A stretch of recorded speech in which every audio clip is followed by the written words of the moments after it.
ازل خاکیستره در زیر پا ما را امان است از ازل خاکیستره در زیر پا ای از تو هم صد التماس ای از تو هم صد التجا ای از تو هم صد التماس ای از تو هم صد التجا سرخی رویت را بیده زردی رویم را بگی گرمی رویت را بیده سردی رویم را بگی گرمی رویت را بیده سردی رویم را بگی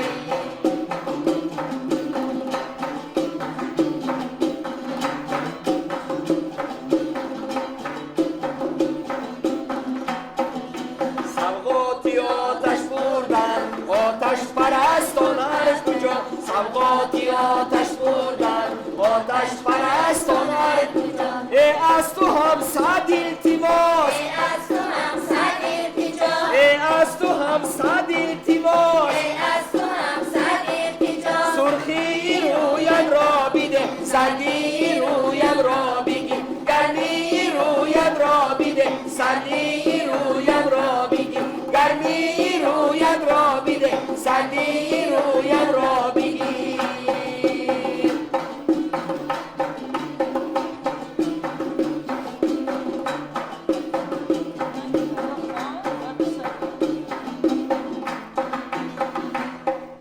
روی زمین سوزندگان ترداش بپوشد گیاه یکون بماند گله روی زمین سوزد سیاه یکون بماند گله روی زمین سوزد سیاه ای از تو هم صد التماس ای از تو هم صد التجا ای از تو هم صد التماس ای از تو هم صد التجا سرخی رویم را بیده سردی رویم را بگی گرمی رویم را بیده سردی رویم را بگی گرمی رویم را بیده سردی رویم را بگی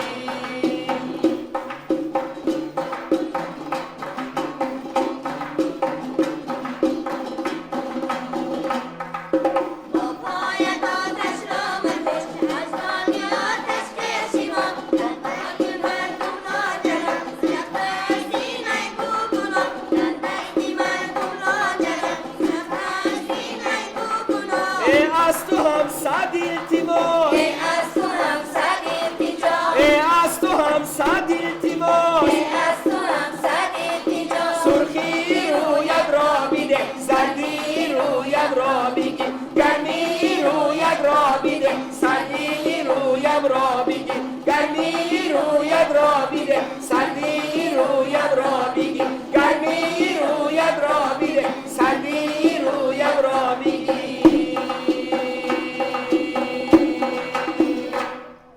جشن صده امیرا جشن کوبار باشد این آیینی کیومرث و اسفندیار باشد اصلش ز نور باشد فرعش ز مار باشد چون بنگری به عرضش از کوهسار باشد چون بنگری به طولش سرو و چنار باشد.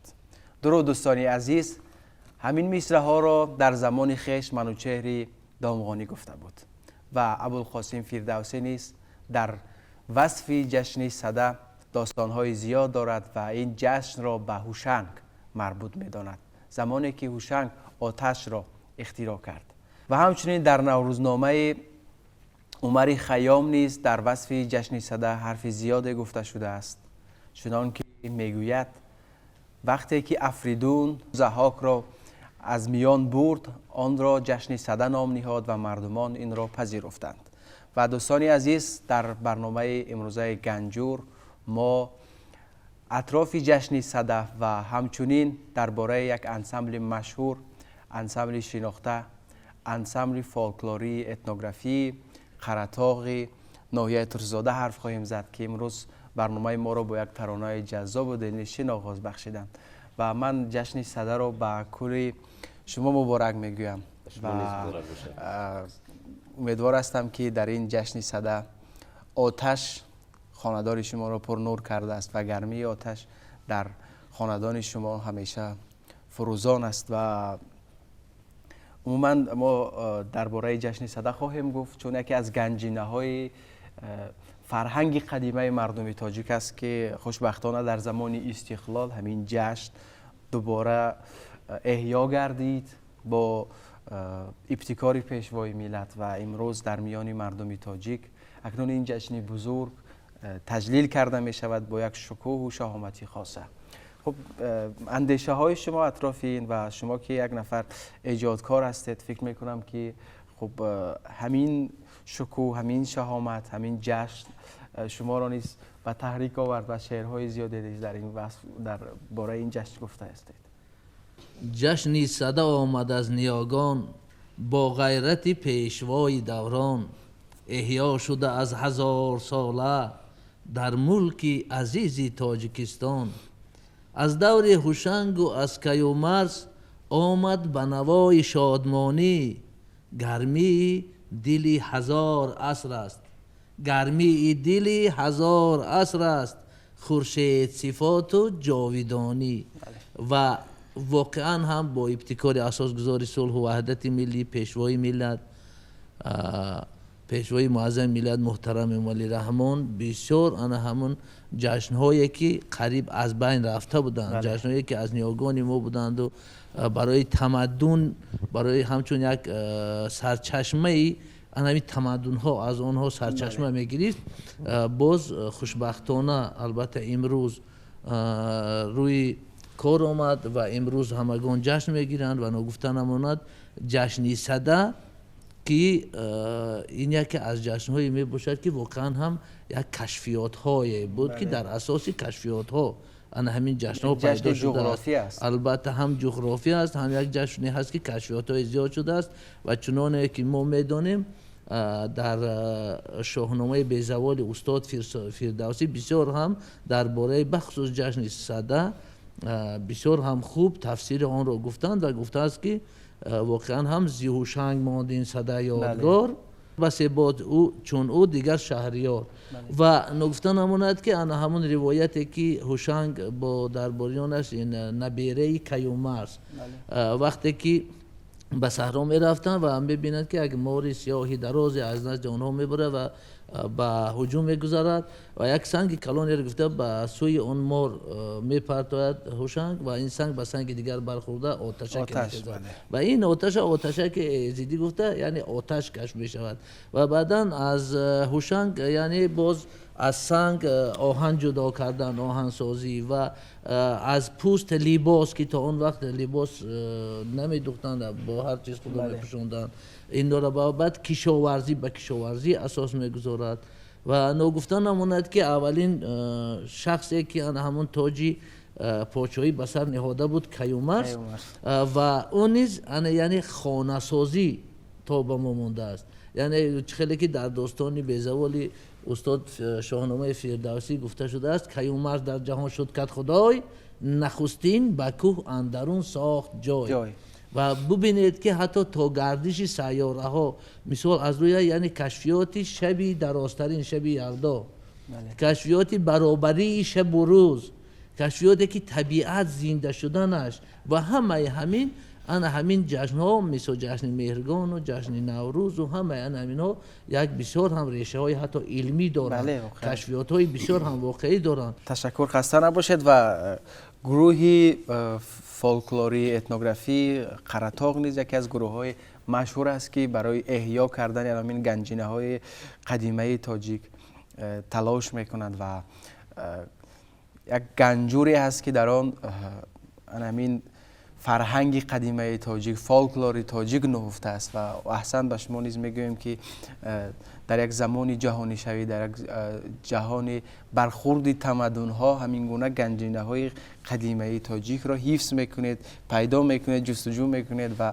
برای مردم تاجیک پیشنهاد میکنید. من میخواستم درباره همین انسامبل کمی برای بیننده ما معلومات دهید که کی تاسیس یافت و عموما هدف از تاسیسی همین انسامبل در چه بود؟ انسامبل فولکلوری اتنوگرافی قرطاق از سال 2004 در نزد شعبه فرهنگ از نو تأسیس یافت. البته انسامبل در وزارت فرهنگ جمهوری تاجیکستان نامنویس شده است و هیئت انسامبل 12 واحد کاری که در آن 12 نفر کارمندان هستی از حساب بانوان مردها کار میکنه و 4 نفر ما اشتراکچی من جوانان داریم که در همه چوربینای فرهنگی برای باز رنگارنگ گذاشتن چوربینای فرهنگی باشکو گذاشتن چوربینای فرهنگی ما از نو سرودهای خلقی رو زنده میکنیم، عنعنه های مردمی رو از نو احیا میکنیم. راست دیگه به پیش مردان کهنسال میرویم با اونها صحبت میکنیم پیشتر چی بود. پیش بی‌ها میرویم. البته هم من با اونها هستن که رفته با صحبت میکنن، البته مواد جمع میکنیم. خیلی باز سرودهای خلقی از نو احیا میکنیم، یک نوآوری میکنیم.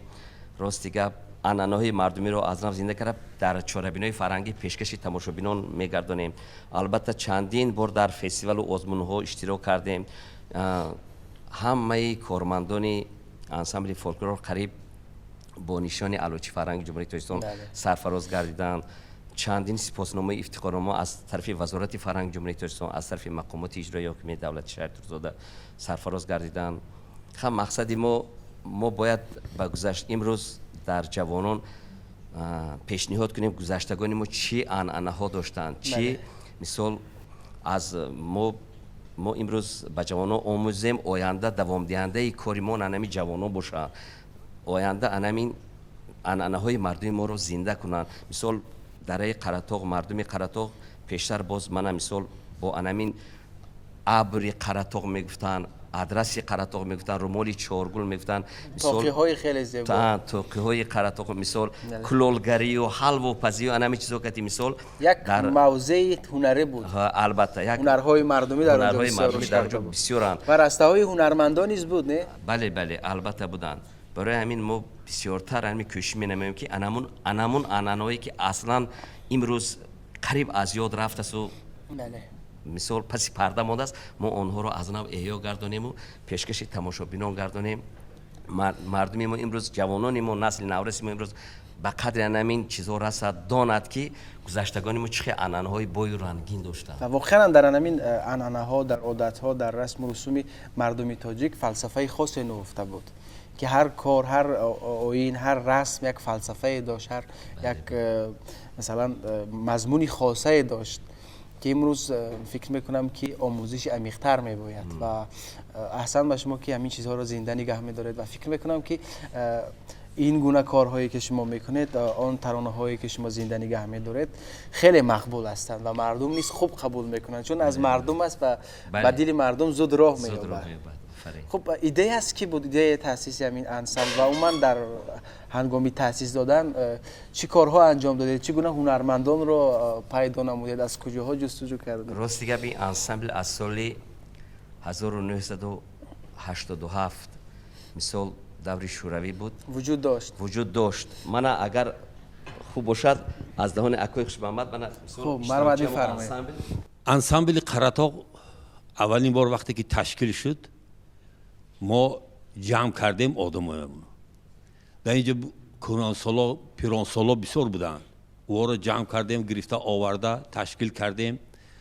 بعد همین باینده بود که از خارج آدما آمدن، مهمانا آمدن از فرانسه، از پاریس آمده اینجا. بعد از همه جمهوری تاجیکستان تمام مثال گیریم ناحیه هاش جمع شدگی بودن.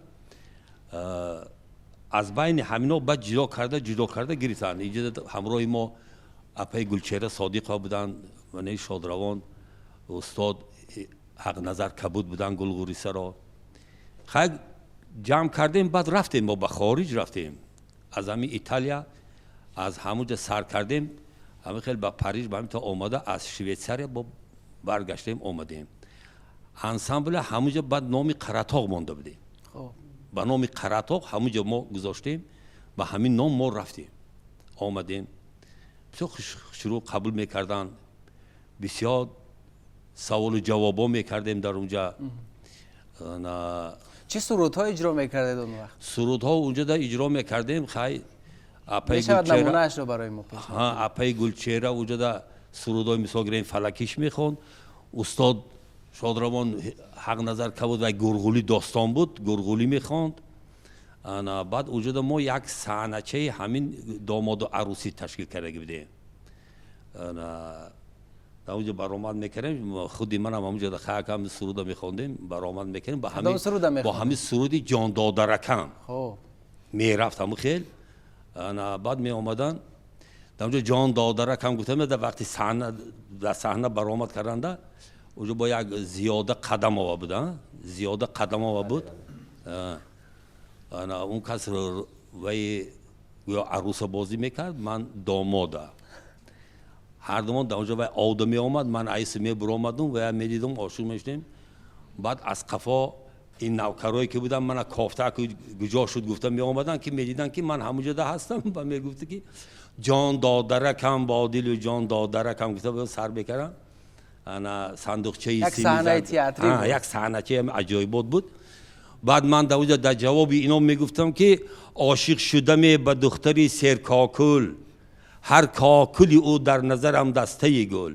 همین خیلی عجایبات عجایب قبول میکردن همین خیلی خاک گذروندیم من تا حاضر احیا دارد دوام دارد. خب آموزش ها چگونه بود با مردم و من همون مثلا روبایات و سرودهای مردمی رو چگونه پیدا می‌کردید؟ سرودهای مردمی اینو ما همون کلان سالامون رو بسیار می‌دیدیم مثلا نمنگی گفته گذاشتن که مثلا با پیران سالان و مثلا کمپیرا و مثلا جستجو می‌کردیم می‌کافتیم می‌آمدیم تیار می‌کردیم با ما از نو زنده می‌کردیم با مثلا می‌موندیم اگه حاضر با ما با همین جوانات با دوام داده رفته شدیم. بله تشکر زیاد خسته نباشید. و باز چی دستاویز داره چی سرودی زیبایی دارید که برای بیننده ما پیشنهاد میکنیم؟ چخیلی که من استاد قید کردن واسه ما همین سرودی جان دادرکم یک دو سه قسم کرگی پیشکش تماشا بینم میگردیم. خب بسیار عالی میشه مرحمت بفرمایید.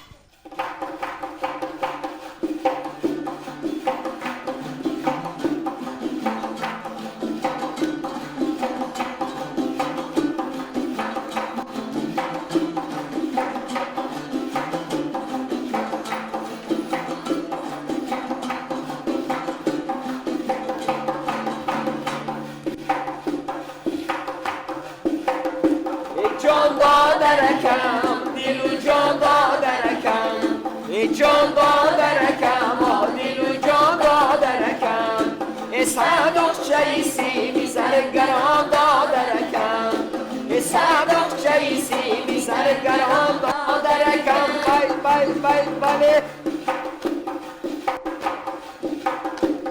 من صدقه شوم جنگلی سرگوشم این دادری مگه یکی کم زل پوشن کم زل پوشه رنگا برنگ می پوشن وای نشوم دادر ببین روشم بله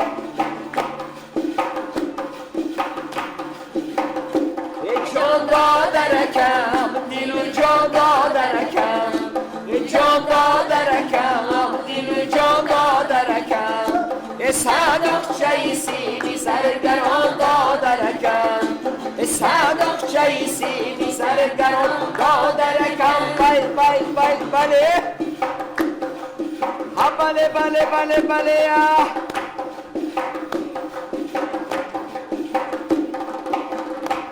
چشمان داری مثالی انگوری سیاه در بادیه عشق تو گم کردم راه دل را نزنید دل ندارد گناه ای بی چشمه به هر طرف کرده نگاه بله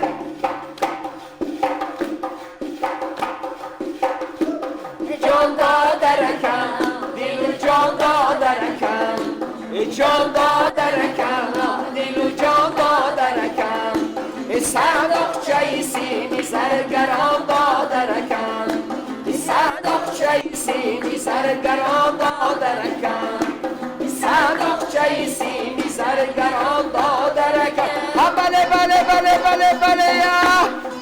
عبدالله جانی خواسته خیمه بگیری تازه عبدالله جانی خواسته خیمه بگیری تازه برمان داد از بوسه جان عبدالله جان برمان داد از بوسه جان عبدالله جان بله برمان داد از بوسه جان عبدالله جان برمان داد از بوسه جان عبدالله بله نامی تو آدم به فرمانی تو عبدالله جان نامی تو آدم به فرمانی تو یک شب مهمانی توی جان عبدالله جان